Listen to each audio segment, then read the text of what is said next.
le troisième élément, c'est que le bébé spirituel utilise sa langue pour faire tout ce qu'il veut.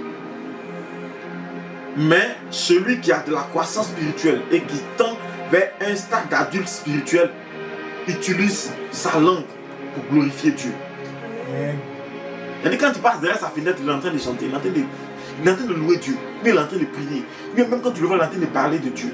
Dans tout ce qu'il fait, même quand il a fait quelque chose que ah mais c'est bien ce que tu as fait, il donne gloire à Dieu. Non, c'est vrai que tu me félicites tout ça, mais c'est Dieu. C'est la grâce de Dieu. C'est-à-dire qu'en toute chose, il présente Dieu d'abord. Amen. Parce que figurez-vous que on fait tellement d'efforts dans le monde. Regardez un peu. Si le monde était composé de toutes les autres espèces, sans l'homme, la nature serait restée telle qu'elle était, vierge. Les arbres allaient vivre, mourir, tomber, et ainsi de suite. On n'aurait jamais vu une maison pousser quelque part. On n'aurait jamais vu de gratte-ciel. Pas de pont. Est-ce qu'on comprend? Pas de voiture. Pas de pollution. Quoi encore? Pas de bateau. Pas d'avion. Pas de fusée. Pas d'armes. Armes blanches, armes nucléaires, etc. On n'aurait rien vu de tout ça.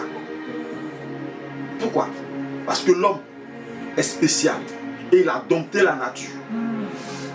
Conformément à ce que Dieu lui a dit au départ. Dieu lui a dit, tu dois être maître sur la terre. Tu vas dominer la terre. Tu vas la sujettir. C'est la bénédiction que Dieu lui a donnée. C'est pourquoi l'homme est ainsi.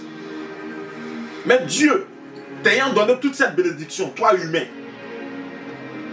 tu as dompté tout sur la terre. Mais regardez, il y a un petit élément que tu n'arrives pas à dompter. Il n'y a pas une seule personne sur la terre qui a réussi à dompter sa langue. Ça n'existe pas. On peut avoir beaucoup de maîtrise de notre langue, ok, sur certains points. Mais il y a des points qu'on ne maîtrise jamais. Il y a des points qu'on ne maîtrise jamais. La langue, c'est l'élément qui peut rassembler. Et c'est l'élément qui peut diviser. Pour quelqu'un qui a étudié de la politique,